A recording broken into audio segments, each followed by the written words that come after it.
Merci. Merci pour l'invitation qui m'a été lancée pour être là ce soir, pour être le porte-parole en cette dernière soirée de cette célébration. Le sujet que vous aviez choisi pour cette célébration, c'est un sujet assez parlant, évocateur, stimulant. C'est un appel, un rappel, c'est une invitation. Préparez-vous pour la moisson. J'aimerais ça que vous disiez chacun, l'un à l'autre, dis à celui ou à celle qui est à côté de vous, préparez-vous pour la moisson.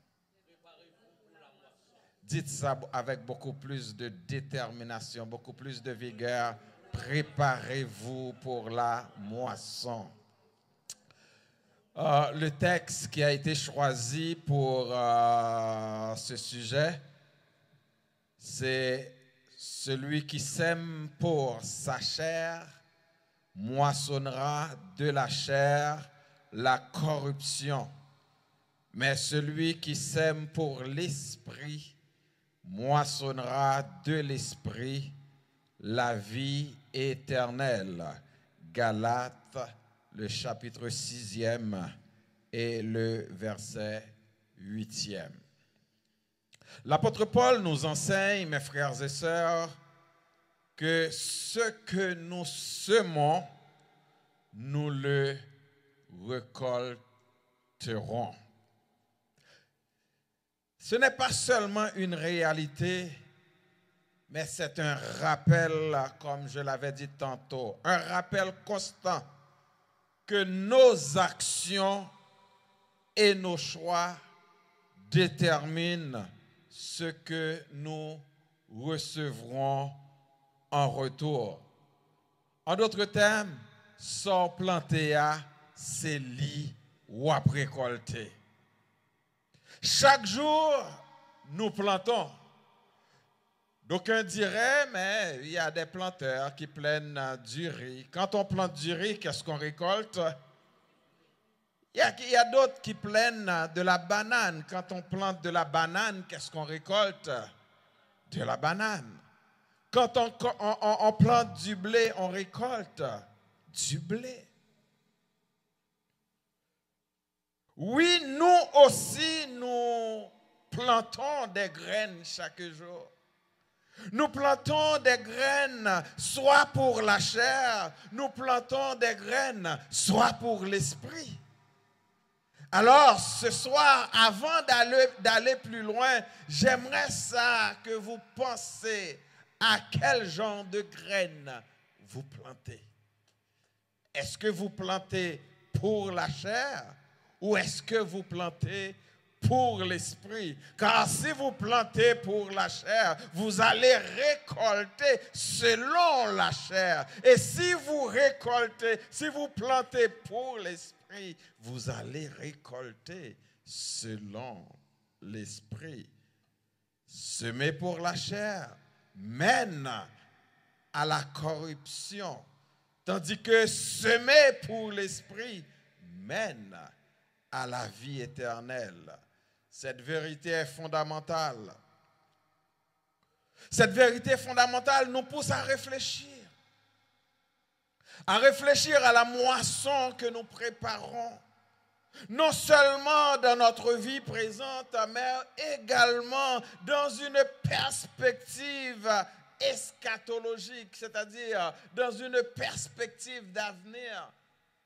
Parce que le choix que nous faisons aujourd'hui déterminera ce que nous récolterons demain. Celle qui aura lieu particulièrement au retour de notre Seigneur et Sauveur Jésus-Christ. En effet, la moisson dont l'apôtre Paul est en train de parler dans ce texte n'est pas seulement une conséquence des actes présents, mais aussi une réalité future. Le jugement et la récolte finale seront marqués par la récolte des fruits de nos vies.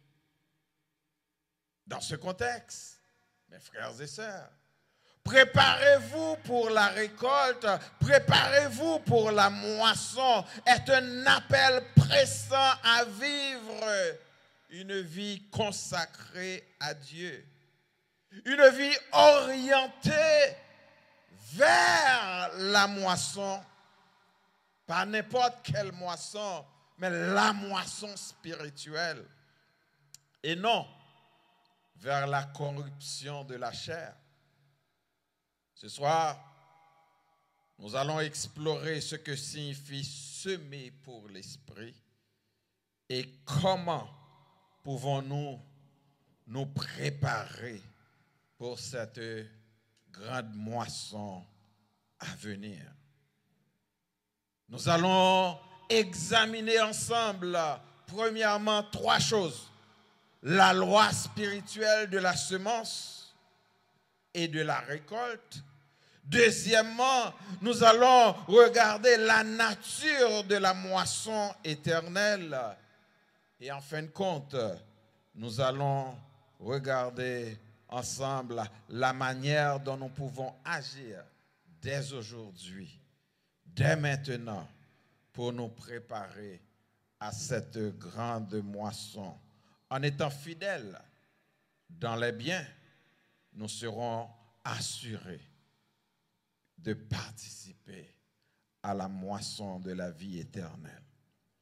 La première chose autour de laquelle nous allons élaborer pour vous, c'est la loi spirituelle de la semence et de la récolte, d'après les versets 6 et 7 de Galates chapitre 6.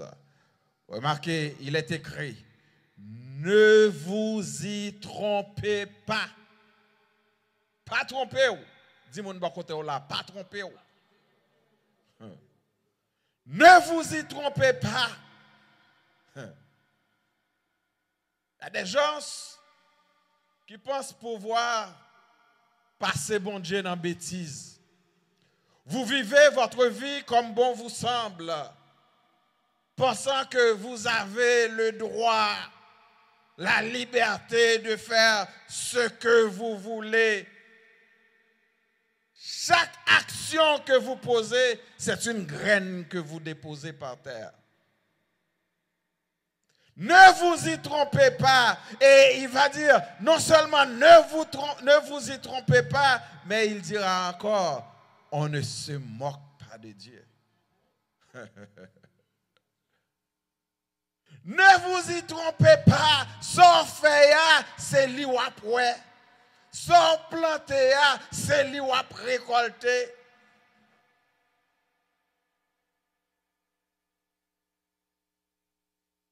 Ce qu'un homme aura semé, il le moissonnera aussi.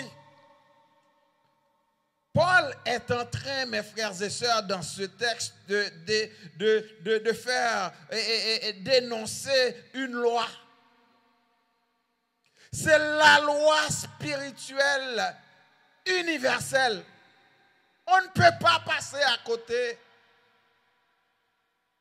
Une loi reste une loi. Si tu fais ce qui est contraire à la loi, tu vas récolter ce que tu as fait. Une loi reste une loi.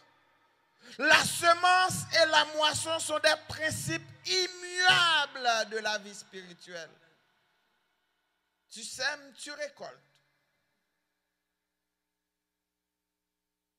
Le choix que nous faisons aujourd'hui entraîne des conséquences de notre avenir. Je vais vous amener à faire un exercice.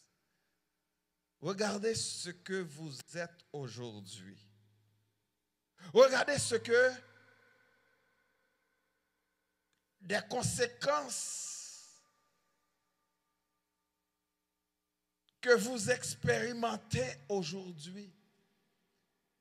Et considérez aussi des choix que vous aviez faits quelques années de cela. ce sont des conséquences de ce choix. Parce que tout ce qu'on fait dans la vie, il y a des conséquences derrière. C'est un principe que lié. C'est pour cela, mes frères et sœurs, nous devons faire attention aux choix que nous faisons, nous assurer que le choix que nous faisons est un choix judicieux. Sinon, vous allez pleurer. Sinon, vous allez le regretter. Je dis à grand pile monde qui a crié, c'est à cause des choix que vous faites, vous avez fait dans la vie. Peut-être le mari que vous avez aujourd'hui, ce n'est pas ce mari que vous devriez avoir. Si vous aviez pris le temps de faire le bon choix. Le travail que vous faites aujourd'hui, peut-être ce n'est pas ce travail que vous devriez faire. Si vous aviez pris le temps de regarder votre compétence et faire le bon choix.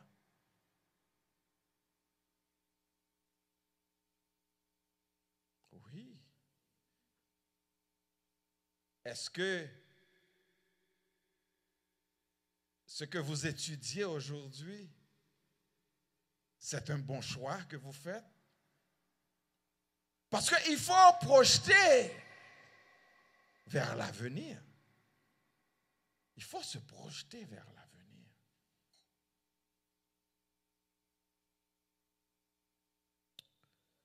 La semence et la moisson sont des principes immuables de la vie, je le répète. Le choix que nous faisons aujourd'hui entraîne des conséquences sur notre vie. Semer pour la chair, c'est poursuivre des désirs égoïstes, des ambitions mondaines et des plaisirs qui ne peuvent que mener à quoi? À la corruption et à la mort. Tandis que semer pour l'esprit, c'est poursuivre une vie de justice, de piété et de bienveillance, ce qui conduit à la vie éternelle. Car il est écrit, mais celui qui sème pour l'esprit moissonnera de l'esprit la vie éternelle. Tandis que celui qui sème pour la chair, la corruption.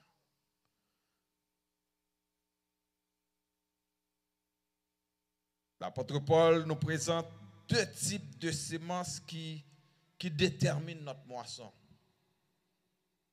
La chair, l'esprit. Deux types de semences. La chair, l'esprit. Lorsque nous semons pour la chair, mes frères et sœurs, nous investissons notre temps, notre énergie et nos ressources dans des choses qui n'ont aucune valeur éternelle. Tout à l'heure, nos deux amis qui sont là nous parlent d'investissement dans les assurances. Ce qui arrive, c'est que cet investissement, souvent, assurément, vous avez entendu parler qu'il parle de décès aussi. Donc, ce sont des investissements, souvent, ce n'est pas vous qui allez récolter. Vous allez semer pour ceux qui sont restés derrière vous. Cependant, mes frères et sœurs, il y a un investissement que vous faites. Si c'est pour la chair, que vous soyez mort ou vivant, vous allez récolter. Nous ne pouvons pas comprendre ça, nous allons dire en créole. Il y a quelques investissements qu'on fait, qu'on mourit, qu'on vivant, ou après récolter. Si c'est pour la chair qu'on investit, ou après récolter quoi? La corruption, la mort éternelle. Mais si c'est pour l'esprit que vous investissez, vous allez récolter quoi? La vie éternelle. Et ceci, mort ou vivant.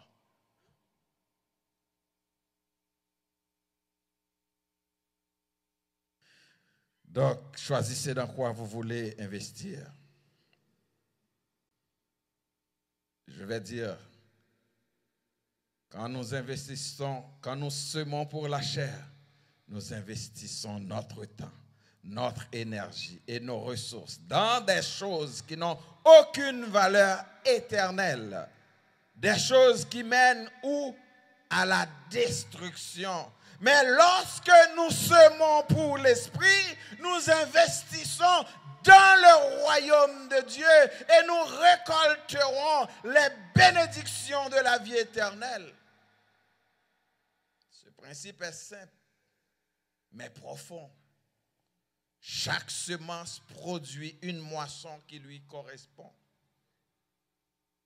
Chaque semence produit quoi? Une moisson qui le correspond. Alors, quel genre de semence que vous mettez en terre? Semez-vous pour la chair ou semez-vous pour l'esprit? Le principe est clair. Ce que vous semez, c'est ce que vous allez récolter. Vous semez le mensonge, vous semez la jalousie, vous semez l'égoïsme, vous semez la charnalité, vous allez récolter la corruption. Mais vous semez la joie, vous semez la paix, vous semez l'amour, vous semez la compassion, vous semez le pardon, vous allez récolter la vie éternelle. C'est un principe simple mais profond. Choisissez votre semence. Choisissez aujourd'hui. Si vous aviez l'habitude de semer pour la chair, changez d'attitude. Commencez à semer pour l'esprit. Deuxième chose que nous voulons voir avec vous dans ce message, la moisson de l'esprit, qui est une perspective eschatologique, une perspective d'avenir. La moisson de l'esprit n'est pas simplement une récolte spirituelle dans cette vie, c'est-à-dire sort semer sous terre, c'est sous terre à récolter seulement. Non, mes frères et sœurs, ça va au-delà des récompenses terrestres. Ça va aussi vers le ciel, des récompenses célestes. La vie éternelle, mes frères et sœurs, ce n'est pas sur la terre, c'est au-delà du terrestre. Elle est également une moisson eschatologique qui nous prépare à récolter quoi? La vie éternelle. Le verset 8 nous rappelle que ceux qui sèmeront pour l'esprit récolteront la vie éternelle. Réalisez, le verbe est au futur là. C'est au futur. C'est une semence future. C'est une récolte future. Ce concept est directement lié au retour du Seigneur et du jugement dernier. L'image de la moisson est souvent utilisée dans la Bible pour décrire la fin des temps. Regardons dans Apocalypse, le chapitre 14, les versets 14 à 16. Laissez-moi faire la lecture pour vous et prêtez-y une attention soutenue. Je regardais et voici, il y avait une nuée blanche et sur la nuée blanche était assis quelqu'un qui ressemblerait à un fils de l'homme. Là, on veut parler de Jésus. Ayant sur sa tête une couronne d'or et dans sa main une faucille tranchante, ce qu'on appelle une épée à double tranchant. Et un autre ange sortit du temple, criant d'une voix forte à celui qui est assis sur la nuée. Lance ta faucille et moissonne. Car l'heure de la moisson est venue. Car la moisson de la terre est mûre. Et celui qui est assis sur la nuée jeta sa fossile sur la terre, et la terre fut moissonnée. Mes frères et sœurs, la terre est en train de préparer une moisson pour le Seigneur. Et vous faites partie de cette moisson. Quand je dis vous, je ne suis pas en train de parler à tout le monde ici présent ce matin, ou plutôt ce soir, parce que le Seigneur lui-même savait qu'une église peut contenir 500 membres, 1000 membres, 2000 membres, 3000 membres. Jésus va dire, oh, tous ceux qui disent Seigneur, Seigneur, n'entreront pas tous dans le royaume des cieux, mais celui qui fait la volonté de mon Père qui est dans les cieux. Jésus savait qu'il ne parlait pas à tout le monde, parce que la moisson, ce n'est pas une moisson pour tout le monde, mais une moisson de celui ou de celle qui fait la volonté de son Père. Parce que l'Ipral dit, dans le verset plus bas, dans le verset 22 de Matthieu 24, il y a un qui dit, Seigneur, je te chanter pour vous. Seigneur, je te prêcher pour vous. Seigneur, je te prophétiser pour vous. Seigneur, je te faire des miracles pour vous. Mais au qui ça c'est après, il dit, je ne pas jamais te connaître. Il y aura une moisson sur la terre.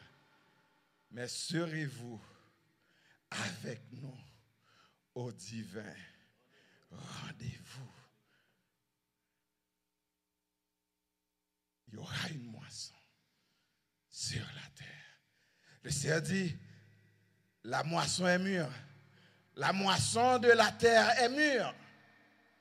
Et celui qui est assis sur la nuée jeta sa fossile sur la terre.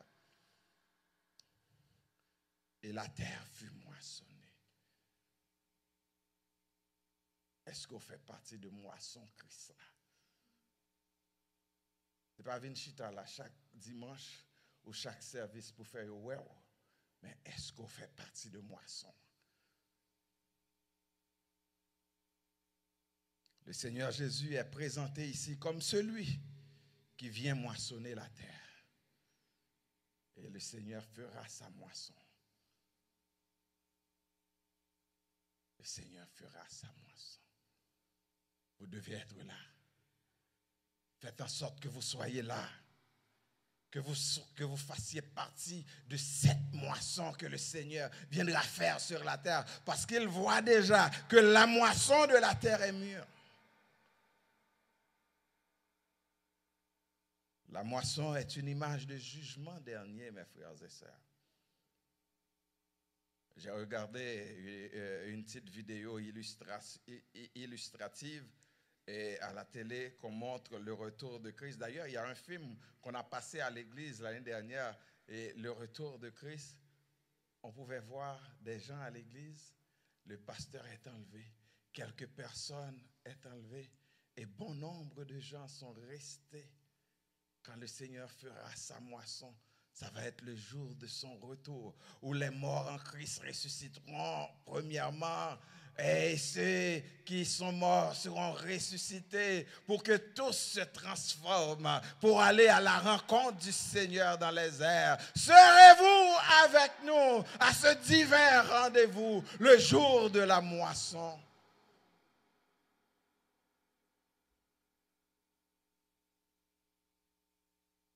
Aujourd'hui,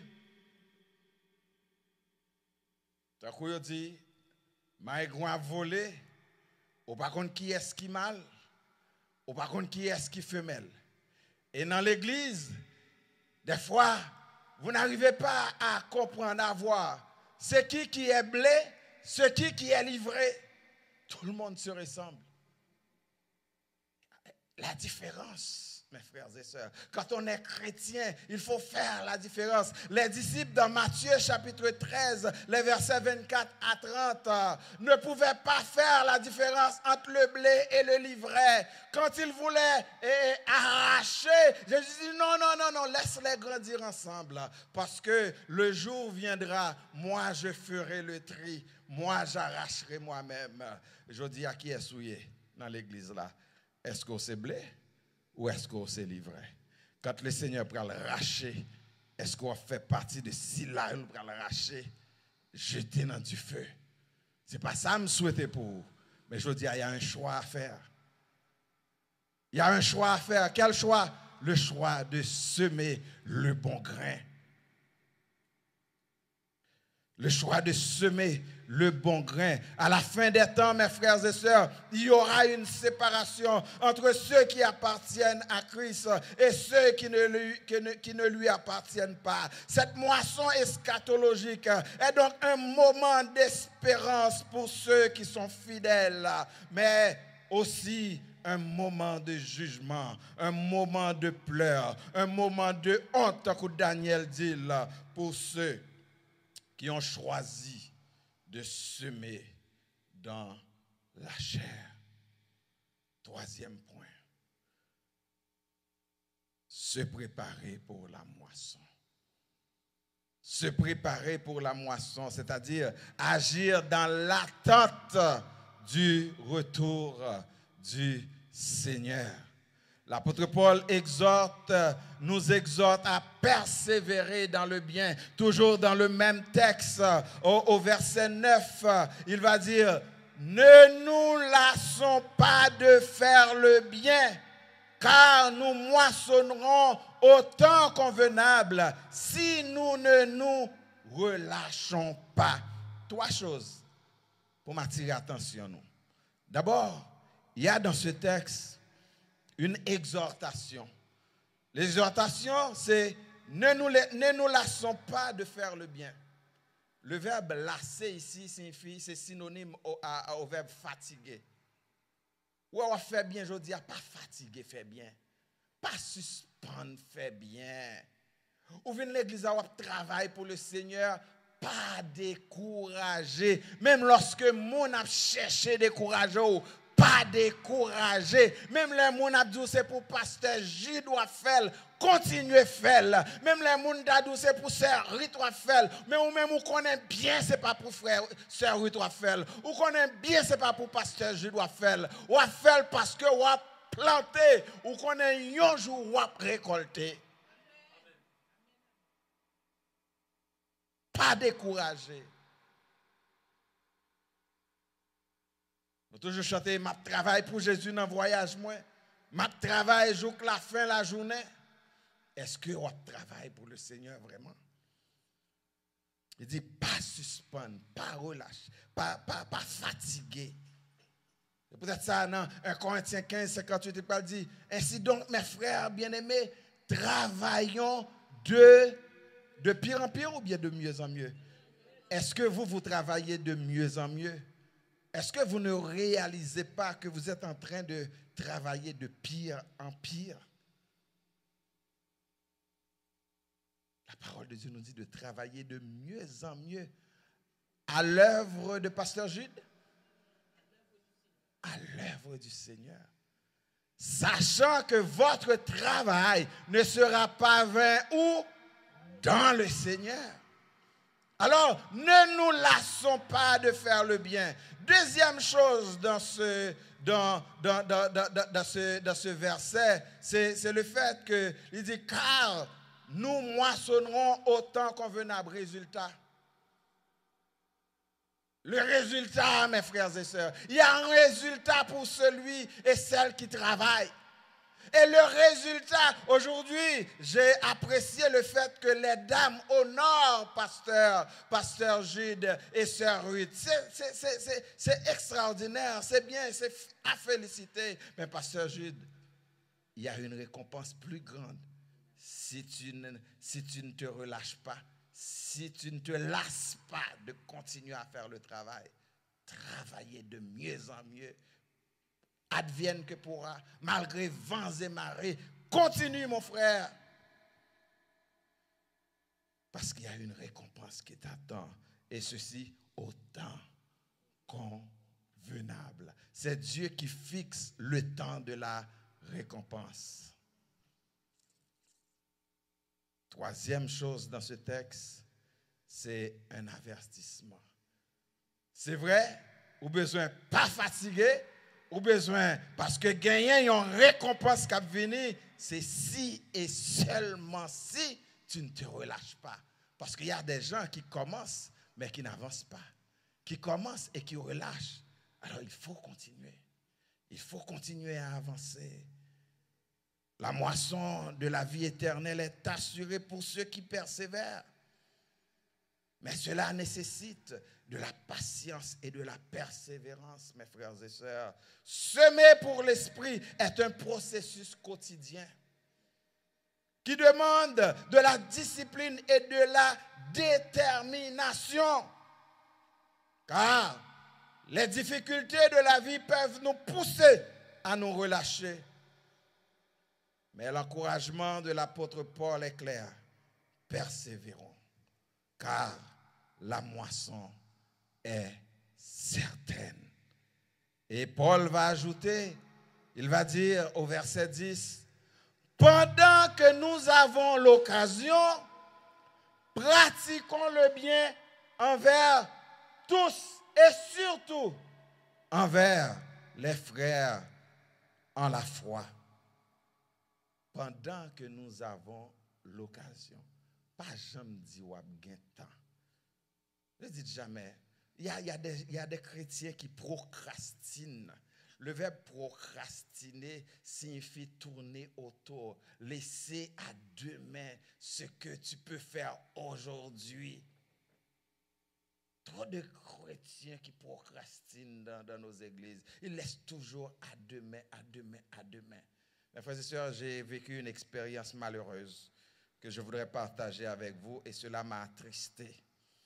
Et à chaque fois que je raconte cette histoire, ça vient me chercher profondément. Je sais que le Seigneur m'a pardonné. Cependant, ça laisse en moi un séquelle, une cicatrice. Il y a une sœur je suis animateur de radio. On a une émission à la radio haïtienne à Montréal, CPAM. Un jeudi matin, j'étais à la radio en train de faire l'émission. Et après l'émission, il y a une sœur qui a appelé pour demander que je vienne prier avec elle. Moi et un autre pasteur. Il a cité mon nom. Que pasteur David vienne prier avec moi. Quand on m'a rapporté ça, j'ai dit, ben ok, je vais prendre le temps de le faire. Le temps passe, le temps passe. Je n'ai jamais été voir la sœur pour prier avec elle. Quelques mois plus tard, peut-être 6-7 mois, elle a rappelé encore à la radio, demandant que pasteur David vienne prier avec elle. Je n'ai jamais été, je laissais ça passer. Je disais toujours, j'aurai le temps, j'aurai le temps, j'aurai le temps. Un an après, cette sœur est montée dans mon esprit. Et là, quand j'ai décidé d'aller prier avec elle, et j'ai demandé pour elle, elle était déjà décédée. Quand j'ai appris ça, j'ai pleuré. J'ai passé plusieurs jours à pleurer. Mes frères et sœurs, si vous avez un bagage pour faire aujourd'hui, à faire. Pas attendre demain. Parce qu'on par contre qui l'est demain. Nous toujours dit, on travaille pour le Seigneur avant le soleil à coucher. Est-ce qu'on compte qu'il est soleil ou à coucher? Et si le soleil se couche pour toi aujourd'hui? Peut-être il y a quelqu'un dans ton cœur que tu dois pardonner. Tu penses que tu vas le pardonner l'année prochaine. Et si l'année prochaine ne vient pas pour toi? Il y a quelqu'un à qui tu dois faire un bien. Et puis tu dis, j'aurai le temps de le faire. À chaque fois que l'argent vient dans mes mains, ou faire l'autre bagarre avec elle, ou pas faire, ou dire, wap getan. Et s'il mourit? Par contre, combien de monde nous sauvé déjà à cause de un bien, mais souvent nous repousser bien. Hein? Chaque bien qu'on fait, c'est semer ou semer. C'est semer ou semer. Ce verset, le verset 10, nous rappelle que nous avons une responsabilité envers notre prochain et particulièrement envers les membres de la famille de Dieu en attendant la moisson à venir, c'est-à-dire la moisson eschatologique. Nous sommes appelés à semer des actes de bienveillance, à vivre de manière à honorer Dieu et à être des témoins de son amour, comme l'apôtre Paul le dit, comme plutôt l'apôtre Pierre, dans 2 Pierre, le chapitre 3, les versets 11 et 12, sachant que tout cela est en voie de dissolution, qu'elles ne doivent pas être la sainteté de votre conduite et votre piété. Mes frères et sœurs, faisons le bien. La moisson, pour terminer, est une réalité inévitable. Ce que nous semons aujourd'hui, nous le récolterons demain. L'apôtre Paul nous rappelle que Dieu ne se lasse pas. Ou plutôt, l'apôtre Paul nous rappelle que Dieu ne se laisse pas tromper. Il ne faut pas tromper bon Dieu. Il faut tromper tête, mais pas bon Dieu. Dieu ne se laisse pas tromper et que chaque choix que nous faisons compte. Alors faisons le bon choix. Faisons le bon choix aujourd'hui. La loi spirituelle de la semence et de la récolte est une invitation à réfléchir à notre vie et à être intentionnel dans la manière dont nous vivons. Alors, question pour vous, ou plus pour nous, sommes-nous en train de semer pour la chair ou pour l'esprit? Êtes-vous en train de semer pour la chair ou pour l'esprit? La moisson eschatologique est un moment d'espérance pour ceux qui sont en Christ, mais aussi un moment de jugement pour ceux qui ont choisi de vivre eux-mêmes plutôt que pour Dieu. En nous préparant pour cette moisson, mes frères et sœurs, nous devons persévérer dans le bien. Nous devons vivre selon l'esprit et semons des graines qui produiront une récolte de la vie éternelle. Le retour de Christ n'est pas trop loin, mes frères et sœurs. Elle est proche. Il est proche, le retour de Christ. Et la moisson est prête. Le Seigneur est prêt à faire sa moisson. Qui sait si ce n'est pas pour ce soir? Soyons prêts à rencontrer notre Seigneur en semant chaque jour pour l'Esprit. Je voudrais terminer avec les paroles de ce chant qui est ainsi stipulé. Le jour de la moisson viendra pour tout fils d'Adam né, et ce jour et ce que l'homme aura semé, il le moissonnera. Si tu veux semer pour la chair, contenant ses passions, ta moisson sera corruption et tourment de l'enfer. Pourquoi sèmerais-tu le mal et la méchanceté quand tu sèmes pour le péché? Le sort est vital. Si tu sèmes la charité par la foi en Jésus-Christ, ta moisson sera le salut et fidélité. Cessez de semer pour la chair, car tu vas à la mort. La semence assure le sort. Jésus et Lucifer. La semence d'ici-bas, c'est la moisson d'en haut, selon ce que vos travaux, bien ou mal, il viendra. Cette fois, la moisson croissera.